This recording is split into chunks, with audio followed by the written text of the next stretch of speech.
What is tennis elbow pain? Tennis elbow की दर्द क्या होती है, हमारी जो कोहनी के अंदर में फील होती है। असल में होता ये है कि हमारी कोहनी के अंदर यहाँ पे बाहर वाली साइड पे टोटल बाजू के अंदर 5 पट्टे होते हैं और ये 5 के 5 पट्टे हमारी कोहनी के जोड़ के ऊपर जाके लगते हैं।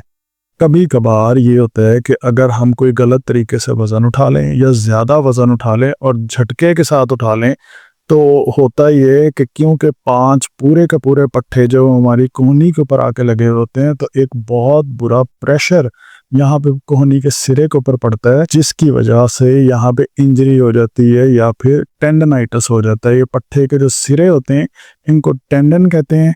और मेडिकल के अंदर अगर पट्टों के सिरों की कोई इंजरी हो जाए तो उसे टिस कहते हैं, टेंडनाइटिस कहते हैं। जैसे जोड़ों का प्रॉब्लम हो तो आर्थराइटिस कहते हैं, और किसी को अपेंडिक्स का मसला हो तो अपेंडिसाइटिस कहते हैं। इसी तरह से क्योंकि पट्टों के सिरों का मसला है तो इसे टेंडनाइटिस कहते हैं।